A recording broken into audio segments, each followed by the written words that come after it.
Hermanos, que el Señor les bendiga. Seguimos con el estudio del libro de los Hechos y ahora estaremos analizando el capítulo número 4, de su versículo 1 en adelante. Estaremos viendo hasta el 10 precisamente en esta ocasión. Y ya en el capítulo 4, hermanos, encontramos un aspecto muy especial del libro de los Hechos. Nos habla acerca de la primera resurrección que los cristianos, o en este caso los discípulos, van a experimentar.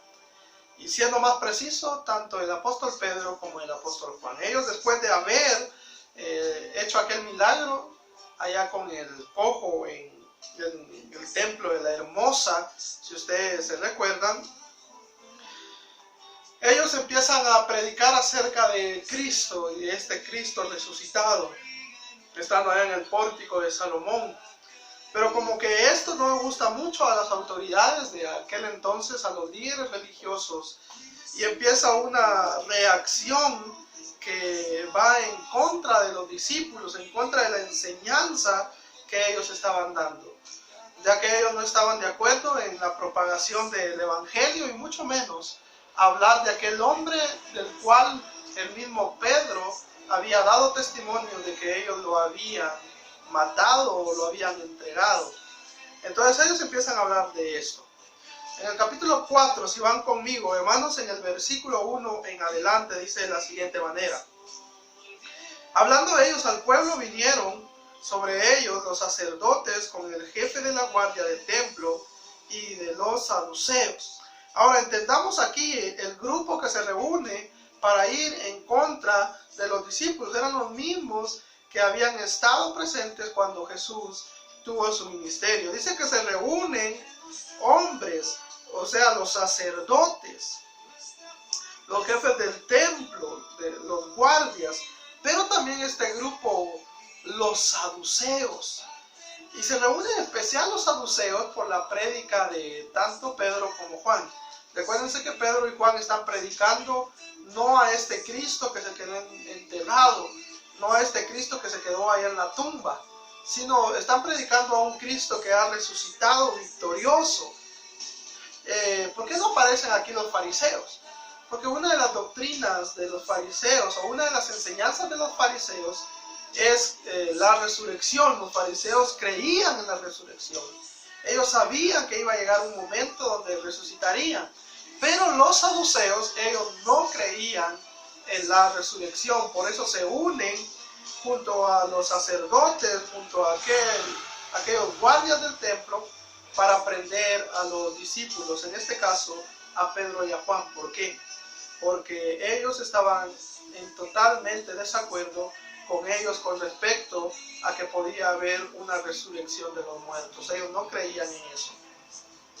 Versículo 2 nos habla también acerca de que ellos, dice, resentidos de que enseñasen al pueblo y anunciasen en Jesús, dice, la resurrección de entre los muertos. Era lo que les hablaba, ellos no querían. Ellos no aceptaban esa resurrección de Cristo Jesús. Y esto hoy en día es un tema complicado también para la modernidad. Hay muchos que no aceptarán y hay muchos que no creen, y hay muchos que dicen que es un cuento, que es un mito, la resurrección de Cristo Jesús. Pero cuando nosotros analizamos la resurrección de Cristo Jesús, podemos tomar muchos aspectos acerca de ello, tanto históricos como verídicos, como tradicionales, o sea que han ido pasándose de generación en generación. Podríamos decir nosotros la tumba vacía como una prueba de la resurrección de Cristo. Ponen una piedra pesada, más de 6 toneladas pesaba esa piedra, y esa piedra se movió.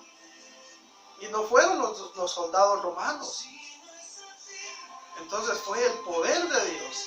Está la tumba vacía, pero también tenemos el testimonio de las mujeres. Las mujeres dan a conocer que Jesús ha resucitado. Luego tenemos el testimonio de los discípulos que van corriendo y ven la tumba vacía. Después de esto tenemos el testimonio de los 12 que están reunidos y Jesús se les aparece. Dice que estaban cerradas las puertas, estaban ellos encerrados por temor y por miedo a lo que había acontecido. Y cuando ellos ven, Jesús ya está con ellos. Jesús ha resucitado con un cuerpo glorificado.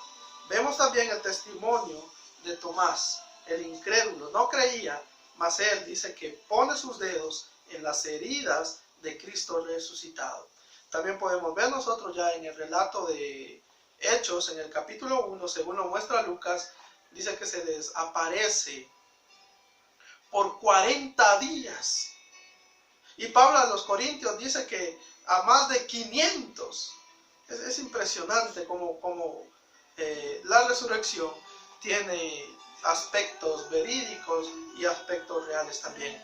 Y aunque muchos lo niegan, así como lo estaban haciendo aquí los saduceos, porque eran los saduceos los que tenían ese problema, juntamente con los ancianos, los sacerdotes de aquel entonces. Ellos no querían saber nada de la resurrección de Cristo Jesús.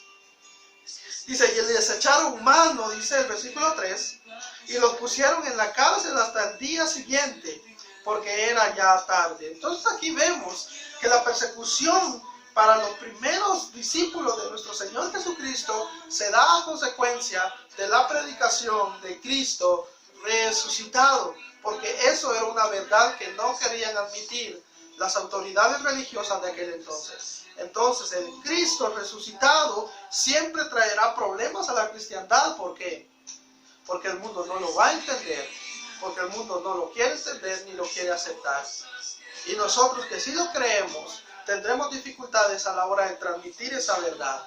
Pero nosotros sabemos que es cierto. Aquí a los discípulos dice que los prendieron. En medio del alboroto que había, que se formó en el templo, ellos son llevados a la cárcel por testimonio de Cristo. Y aquí se cumplen las promesas y la palabra de nuestro Señor Jesucristo, que ellos serían llevados ante reyes. Pero les dice, no tengan problema, en ese momento se les dará que hablar. Entonces vemos eso, ellos son llevados a la cárcel por testimonio del Cristo resucitado. Es algo que tal vez nosotros no lo tenemos muy en mente, porque no sufrimos eso. Pero nuestra fe también está siendo cuestionada como la fe de ellos. No somos llevados a la cárcel, pero sí somos muchas veces expuestos, muchas veces somos criticados por grupos que no conocen o no entienden la realidad de nuestra fe. Versículo 4, hermanos, dice, pero muchos de los que habían oído la palabra creyeron, y el número de los varones era, dice, como 5,000. Vean esto, entonces la palabra de los discípulos no fue por gusto, no fue en vano. Dice que la palabra que ellos dieron tuvo un número como de 5,000. En el primer discurso de Pedro hay 3,000. Aquí Pedro está hablando y se convierte en otros 5,000. Solo aquí podemos sumar ya 8,000 discípulos a través de la palabra y a través del anunciar al Cristo resucitado, y que solo a través de Jesús hay salvación. Y estos hombres creyeron. Y estos hombres, vemos nosotros aquí, se suman ya a la iglesia creciente de aquel entonces. Nosotros podemos ver qué gran poder del Espíritu Santo es manifestado en la iglesia del primer siglo. Y vemos cómo el Señor va añadiendo a la iglesia en cantidades tan grandes que solo podemos decir que es el poder del Espíritu Santo dentro de la iglesia. Sigamos viendo entonces. Aconteció al día siguiente que se reunieron, en el versículo 5, que se reunieron en Jerusalén los gobernantes de los ancianos y los escribas, y el sumo sacerdote Anás y Caifás, y Juan y Alejandro, y todos los que eran de la familia de los sumos sacerdotes. Recuérdense que aquí los sumos sacerdotes era un monopolio, solo la familia de ellos podía llegar a ese poder puesto por Roma. Y poniéndolos en medio, les preguntaron, ¿con qué potestad o en qué nombre habéis hecho vosotros esto? Es la pregunta de ellos. Entonces Pedro, lleno del Espíritu Santo, miren la cualidad de Pedro. El Espíritu Santo ya había venido sobre ellos.